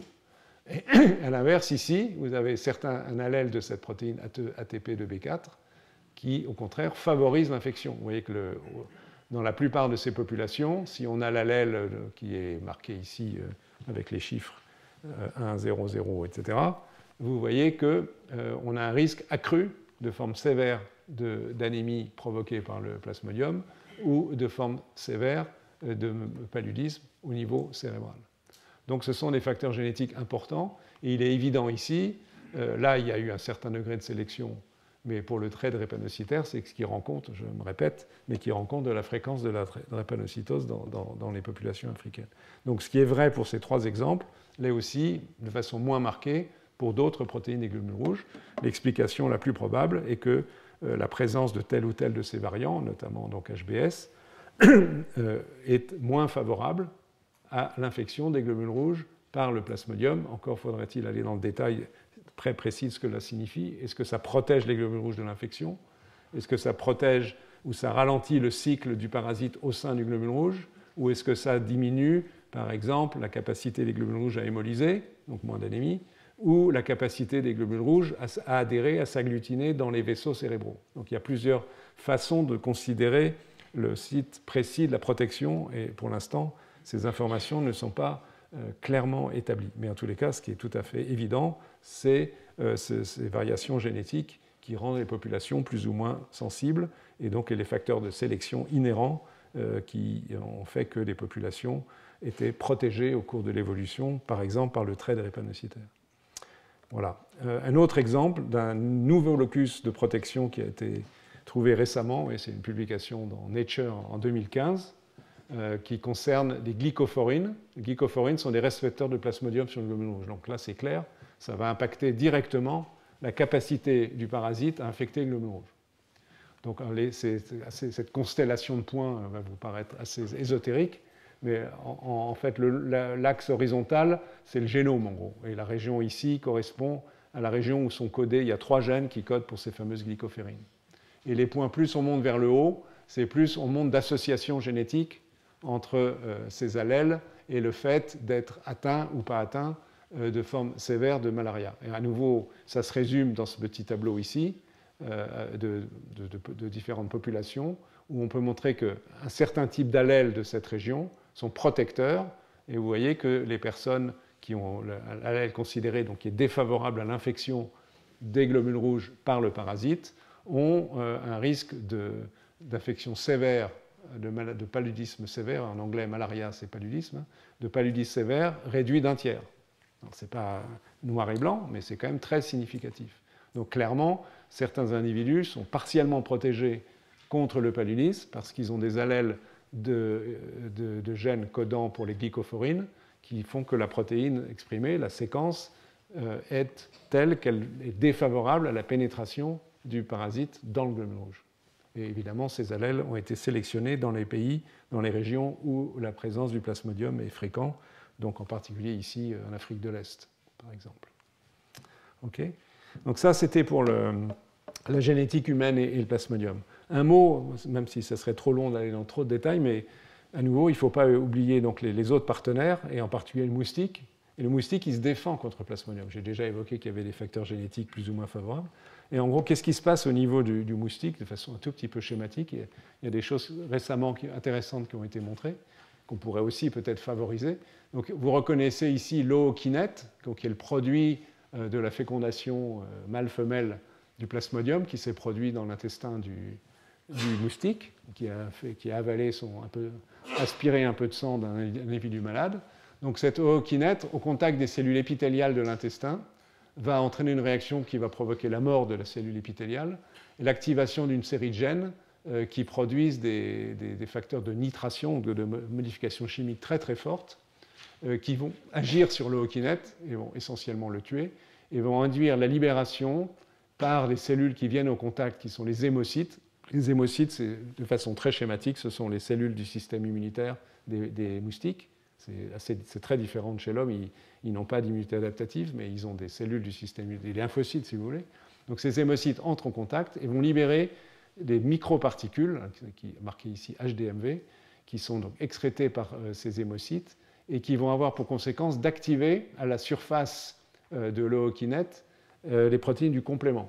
Le complément, c'est un système de réponse immune que nous partageons avec les moustiques, donc les protéines sont présentes dans le plasma, qui se fixent sur des bactéries ou certaines cellules et qui agissent par cascade protéolytique et qui, in fine, vont avoir des effets biologiques très utiles, soit de faire des trous dans les microbes, donc c'est peut-être ce qui se passe ici, soit de favoriser la phagocytose de ces microbes, et c'est peut-être aussi ce qui se passe ici, c'est-à-dire la phagocytose de l'ookinète. Donc l'hémocyte, attiré par les modifications biochimiques de la cellule épithéliale qui a souffert de son infection, mais qui a commencé à se défendre, libère ces particules qui contiennent du complément et qui activent, donc, entraînant une activation du complément. Chez le moustique, ça s'appelle TEP1F qui se transforme en TEP1C, qui à la surface de l'ookinète, et l'ookinète va passer un mauvais quart d'heure là, va mourir soit encore une fois directement par lyse, par la formation de trous, soit parce qu'ils vont être phagocytés. Donc c'est un des moyens de défense, et sûr qu'il y en a d'autres, un des moyens de défense du moustique contre Plasmodium. À nouveau, À soi seul, il ne suffit pas, puisque par définition, il y a transmission du plasmodium et qu'il y a eu aussi sélection d'événements qui contrebalancent ce genre d'effecteur de l'immunité chez le plasmodium. Mais c'est utile de connaître les mécanismes de la réponse immune du moustique, parce qu'après tout, j'y reviens, on peut envisager, même si c'est extrêmement compliqué parce que c'est à l'air libre et à l'échelle macroécologique, mais de modifier des moustiques pour les rendre plus résistants au plasmodium. Il y a un certain nombre d'idées là-dessus pour lutter contre le parasite. Alors, avançons, parce que le temps passe, mine de rien. Quelques phénomènes physiopathologiques. Alors, je reviens à mes réponses immunitaires.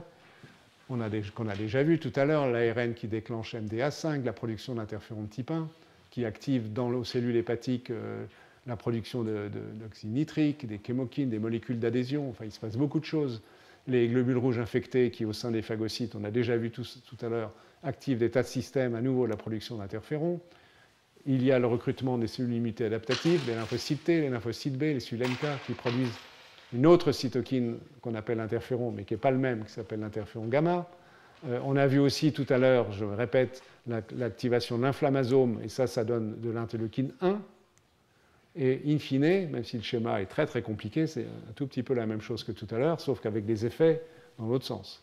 Donc la production massive d'interleukine 1, la production de TNF vont avoir des effets qui sont aussi potentiellement pathogènes, parce qu'ils activent par exemple l'adhésion de leucocytes au niveau des vaisseaux sanguins et leur infiltration. Donc déjà, je vous ai dit qu'il y avait l'adhésion de globules rouges au niveau des microvaisseaux dans la circulation cérébrale ou ailleurs, mais ceci peut être aggravé par l'inflammation et le recrutement local. C'est une réponse immune qui peut être efficace, mais qui peut aussi être toxique, parce qu'il y a localement l'accumulation de cellules du système immunitaire qui vont aggraver l'obstruction, aggraver l'inflammation, et donc rendre la maladie plus importante. Et également, les cytokines produites entraînent des dysfonctions des cellules endothéliales, donc il y a une pathologie de l'endothélium avec un cercle vicieux, parce que plus son endothélium est attaqué, plus il est responsable par lui-même d'une réponse inflammatoire et d'une réponse procoagulante. On a vu tout à l'heure que la coagulation joue un rôle important dans l'obstruction des vaisseaux sanguins. Donc, au moins deux types de phénomènes sont induits sous l'effet des réponses immunes, certes utiles, on l'a vu tout à l'heure, mais qui peuvent aussi être dangereux. Donc, c'est toute la difficulté de l'affaire, c'est qu'il y a un rôle physiopathologique de l'immunité dans les conséquences de l'infection par le paludisme. On a vu ça tout à l'heure. Et par exemple, ici, on va regarder de façon un petit peu plus détaillée des effets physiopathologiques de l'interféron de type 1 chez la souris. Bon, le modèle est évidemment pas parfait pour l'homme, mais on a ici une situation où on regarde l'infiltrat par les différentes cellules du système immunitaire, les leucocytes en général, les lymphocytes TCD4, TCD8, les macrophages, les polynucléaires, dans deux circonstances de souris infectées, toujours par Plasmodium berghei, soit une souris sauvage, on n'a pas modifié son génome, donc on va trouver un infiltrat cellulaire, on peut le mesurer, ce sont les colonnes noires, et puis on fait la même expérience chez une souris dont on a inactivé un gène, on a déjà parlé d'ailleurs, qui s'appelle USP15, qui est un gène de réponse à l'interféron de type 1. Et vous voyez que si on inactive USP15, il n'y a pratiquement plus de cellules dans l'infiltrat leucocytaire du cerveau des souris infectées. Donc il y a un effet certes utile d'interféron dans le contrôle de l'infection, mais aussi, comme il intervient dans le recrutement de l'ensemble des cellules immunitaires, des cellules inflammatoires dans les lésions, il peut être immunopathologique. Et ceci est montré par des expériences de survie, cette fois-ci des souris, où on transfère les cellules, donc c'est un peu plus compliqué, mais en gros, vous avez ça, ce sont des souris qui survivent pas trop mal, pas dans 100% des cas, c'est 100% de survie en fonction du temps après l'infection, en jours, 0 jours, 18 jours ici. Donc les souris, en gros, ça sont des souris dont les cellules du système immunitaire n'expriment pas USP15. Et les souris qui expriment USP15, elles meurent. Donc vous voyez, la gravité est reliée aussi à paradoxalement à une expression d'une protéine qui est sous la dépendance des interférons de type 1, ce qui est montré ici aussi avec un excès de production de protéines IRF7 qui dépendent d'interférons, USP18, dans le contexte où USP15 est présent, et lorsqu'il est absent, ou une autre protéine du même genre, il y a une moindre réponse inflammatoire. Donc ceci peut se résumer dans ce petit schéma, qui d'ailleurs a valeur pour d'autres circonstances biologiques qu'on ne va pas évoquer aujourd'hui. mais qui est que les cellules du système immunitaire qui expriment USP15 sont extrêmement pro-inflammatoires, donc sous l'effet de l'interféron de type 1, qu'au niveau cérébral, ça c'est la barrière sanguine entre le cerveau, le système nerveux à droite et le système sanguin à gauche, donc elle peut être en partie perméabilisée par l'inflammation. Donc sous l'effet de l'interféron de type 1 et du SP15, ça entraîne localement un recrutement de cellules du système immunitaire, qui certes peuvent être utiles pour se défendre contre une infection, mais aussi vont provoquer des lésions du cerveau, essentiellement à travers les lésions de la barrière et des vaisseaux sanguins en général. Donc ce régulateur de l'inflammation, il est délicat parce qu'il est utile en certaines circonstances et mis en action de façon excessive, il devient toxique. C'est ce qui peut se passer sans doute dans le paludisme. Le plasmodium, excusez-moi de son côté, il a aussi des moyens de défense. On ne va pas étudier le système immunitaire de plasmodium, mais en fait, il a un système immunitaire. Il se défend contre l'autre. Et par exemple, on sait que le plasmodium peut sécréter plus de 100 protéines et que certaines de ces protéines favorisent l'adhésion cellulaire. On a déjà vu que c'était particulièrement néfaste au niveau du cerveau, mais aussi, par exemple, évite que les globules rouges infectés soient bloqués dans la rate et détruits dans la rate. Donc ils contrebalancent l'effet des anticorps dont je parlais tout à l'heure, qui font que des globules rouges recouverts d'anticorps vont être phagocytés dans la rate. Donc le parasite est capable d'agir avec des mesures qui contrebalancent cet effet-là. La variation antigénique d'une même protéine, on a déjà parlé d'ailleurs de cette protéine, PFEMP1, parce qu'elle agissait indirectement sur la coagulation. Donc en variant, ça diminue ou augmente, en l'occurrence la variation va diminuer l'efficacité des anticorps. Et donc on a ce sont deux exemples, mais il y en a d'autres, qui montrent que les protéines, notamment les protéines excrétées par le plasmodium, sont susceptibles d'influencer, de façon négative évidemment, si elles sont sélectionnées, c'est pour favoriser le plasmodium, par le plasmodium, donc d'agir contre l'efficacité de la réponse immune. Donc il y a un jeu complexe, puisque chacun des trois acteurs, le plasmodium évidemment, le moustique et l'homme, ont une réponse immune qui intervient, qui est efficace, mais aussi qui peut être néfaste. Le temps passe, donc je vais peut-être passer ça pour aller dire un mot de vaccin, pour terminer. Évidemment, comme vous le savez aujourd'hui, il n'y a pas vraiment de vaccin efficace contre le plasmodium, mais il y a des résultats assez prometteurs, donc je vais vous dire un mot pour terminer, en sachant que cette affaire est compliquée, puisque le plasmodium change d'aspect sans arrêt. Quand il dit change d'aspect, ça veut dire qu'il n'exprime pas les mêmes protéines, et donc il n'est pas attaqué de la même façon par le système immunitaire. Donc ce qui complique évidemment la tâche du système immunitaire, parce que ce n'est pas la même chose d'essayer de s'attaquer aux stades initiaux des sporozoïdes qui pénètrent dans les hépatocytes que des mérozoïdes qui sont produits en masse et qui infectent les globules rouges, ou encore de s'attaquer aux gamètes. C'est à chaque fois des stades extrêmement différents. On peut schématiquement ici identifier 14 stades qui sont des cibles potentielles pour une réponse immune qui pourrait être efficace et protectrice. D'ailleurs, c'est ce qui se passe naturellement en partie, je l'ai évoqué tout à l'heure, agglutiner les sporozoïdes, éviter qu'ils quittent les vaisseaux sanguins, donc un peu les empêcher d'aller vers le foie, éviter l'invasion du foie, éviter la traversée du foie, éviter qu'ils tuent les hépatocytes infectés, éviter la maturation de ce stade vers le stade de production des mérozoïtes, éviter le relargage par les hépatocytes de ces paquets considérables de mérozoïtes qui vont infecter les globules rouges, éviter l'invasion des globules rouges, éviter la maturation, donc la différenciation des parasites au sein des globules rouges, éviter la sortie des parasites des globules rouges, on en est déjà à 10 mécanismes possibles, éviter la fusion et la fertilisation des gamètes, éviter ensuite la pénétration de l'ookinète et la formation des cystes au niveau du tube digestif du moustique, éviter l'émergence des sporozoïdes, on pourrait encore dire aussi l'action au niveau des glandes salivaires. Donc il y a plein de cibles, mais le fait qu'il y ait plein de cibles, paradoxalement, cache la difficulté qui est le caractère extraordinairement changeant d'expression de protéines par le parasite. Néanmoins, il y a un certain nombre de stratégies qui ont montré un début d'efficacité, même s'ils ne sont pas des stratégies très sophistiquées. La première consiste à utiliser des vaccins contre des protéines du sporozoïde, contre une protéine donc du stade initial. Encore une fois, le stade initial est a priori le plus logique à cibler, c'est de bloquer en amont au premier stade de pénétration. Donc il y a des études cliniques qui ont été menées avec ce type de vaccins qui ont un nom un peu compliqué, RTS,S/ASO1. mais des études très importantes qui ont été publiées récemment, par exemple l'étude de phase 3 chez les enfants.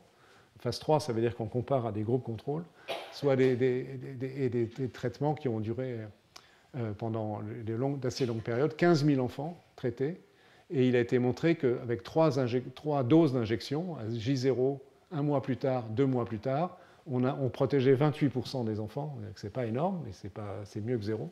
Si on ajoutait une 4e injection, on passait à 36%, la 4e injection à 20 mois, et il semble qu'on diminue les cas sévères. Ce qui n'est pas connu, c'est la durée d'efficacité, pendant combien de temps ces enfants vont être protégés. 6 mois, 1 an, 2 ans, 5 ans, on ne sait pas aujourd'hui.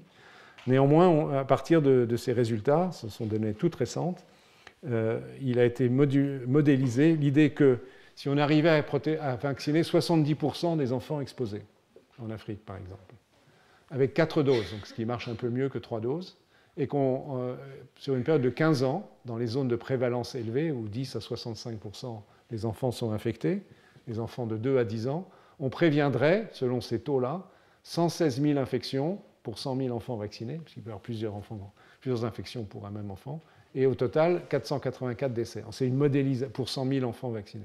C'est une modélisation, il faut le démontrer. Mais néanmoins, même avec un vaccin relativement peu efficace. Donc c'est plutôt encourageant et donne plutôt envie, même si ce vaccin est insuffisant, de l'utiliser de façon plus massive, même si, en parallèle, il paraît opportun de chercher d'autres voies. Et je vais vous montrer des résultats assez intéressants. Donc l'idée ici, c'est non plus d'utiliser des protéines, mais des parasites entiers, un sporozoïde atténué, administré par voie veineuse. C'est un peu compliqué sur le plan logistique. D'abord, l'injection d'un vaccin par voie veineuse, c'est particulièrement compliqué. Il n'est efficace apparemment d'abord que strictement contre la même souche, et les problèmes de logistique, de conservation de sporozoïdes atténués et d'injection par voie veineuse dans des pays où la médecine n'est pas ce qu'elle est ici, rendent les choses a priori pas très très simples. Approches un peu du même type, mais qui ont donné quelques résultats probants avec un Plasmodium falciparum atténué, sporozoïde délété de 3 gènes, donc on le rend moins pathogène en enlevant 3 gènes, des gènes qui sont exprimés au stade pré-érythrocytaire. Eh bien, ici, par exemple, une étude qui a été faite sur un tout petit nombre de volontaires, 10 personnes, donc ce ne sont plus des études de terrain comme celles faites avec les enfants pour le parasite précédent, où là on est à des stades très préliminaires du développement de ces vaccins, c'est ce qu'on appelle de phase 1. Donc ces volontaires ont accepté 150 à 200 piqûres de moustiques. Ouais, ils sont sympas. Mais ce qui est intéressant d'observer, c'est que ces 10 volontaires, 10 sur 10, alors que donc ils ont été infectés, piqués par la bestiole ici, et on les regarde, on les étudie ensuite pendant des jours et des mois, eh bien chez 10 sur 10, on observe qu'il n'y a pas de phase sanguine de présence du plasmodium, et par contre qu'il y a des anticorps neutralisants contre le sporozoïde. Évidemment, c'est un tout petit nombre d'individus, mais c'est un résultat plutôt encourageant qui a été publié, comme vous pouvez le voir récemment, il y a ces dernières semaines, dans une revue scientifique très prestigieuse, Science Translational Medicine, avec, par exemple, on observe que donc, ils ont des anticorps contre une certaine protéine du plasmodium qui montent vers J13, que les anticorps in vitro, si on les teste dans des tests d'efficacité sur le parasite, sont capables de bloquer l'invasion, donc la pénétration de parasites dans des cultures cellulaires, qu'ils sont capables de bloquer en partie la traversée par les parasites des cultures cellulaires, et qu'ils sont également capables, si on les transfère à des souris humanisées, donc avec un foie humain, comme j'en parlais au tout début, si on transfère passivement à ces souris les anticorps qui ont été pris du sang des personnes vaccinées, on observe une inhibition assez importante, c'est variable d'un individu à l'autre, mais une inhibition assez importante de la quantité de parasites dans le foie. Donc ça sont des analyses biologiques in vitro qui confortent l'idée que ce type de vaccin pourrait être encourageant, même si ces 10 individus, on ne connaît à nouveau évidemment pas la durée de la protection, on ne sait pas dans quelle mesure cette protection est croisée, donc ce sont les tout débuts de l'affaire. Il y a un tout dernier résultat, donc vous avez vraiment l'actualité, parce que c'est une publication qui date il y a 3-4 semaines, si je me souviens bien, d'une équipe allemande qui utilise, c'est le même principe, d'un parasite atténué contre Plasmodium falciparum. Donc il y a 4 groupes d'individus qui ont été testés. Donc ils ont reçu des sporozoïdes de Plasmodium falciparum purifiés, cryopréservés, donc ce qui est pas mal, c'est-à-dire qu'on peut les congeler. et aseptisés, donc ils sont en partie stérilisés, et on traite les malades par la chloroquine, qui est un agent, ce n'est pas les malades, ce sont les volontaires, par la chloroquine, donc qui atténue l'effet du parasite, évidemment. Donc ce n'est pas des conditions physiologiques, mais c'est intéressant. Donc ils ont reçu, il y a 4 groupes d'individus qui ont reçu des doses croissantes de sporozoïtes atténués. Et ils en ont reçu, selon un protocole, en 3 fois à quelques jours d'intervalle ou à 28 jours d'intervalle. Puis au bout de 28 jours, tous ces individus ont été volontaires, ont été infectés par Plasmodium, et on regarde la protection. Et dans le premier groupe, qui ont reçu 3000 parasites à J0, J28 et encore J28, seulement 3 sur 9 sont protégés. Le groupe 2, ils en ont reçu 12 000, c'est 6 sur 9. Et ce groupe-là, le groupe 3, qui ont reçu 50 000 parasites à J0, J28, J56, 9 sur 9 sont protégés. Pas de parasites dans le sang. Par contre, une vaccination, vous voyez, faite sur un intervalle de temps plus restreint est moins efficace. Et on peut montrer que ces individus développent une réponse des lymphocytes T et des lymphocytes B, donc des anticorps, massives contre le parasite. Donc à nouveau, c'est plutôt encourageant. Donc vous avez ici l'image, c'est la parasitémie par millilitre de sang. Et donc dans le groupe 3, celui-là, aucun individu n'a eu de parasitémie, alors que dans les autres, vous voyez qu'il y a des parasites qui se développent. Donc tout ceci est ultra préliminaire, mais néanmoins montre qu'il y a des pistes actuellement de recherche qui laissent espérer d'avancer sur des vaccins qui deviendront un jour utilisables. Peut-être que le premier, celui qui a été testé en phase 3 chez l'enfant, est un stade où on peut commencer à l'utiliser, même si on sait qu'il sera insuffisamment efficace, mais il sera efficace. Voilà. Donc évidemment, à nouveau, les mêmes questions se posent pour l'avenir. Durée de la protection,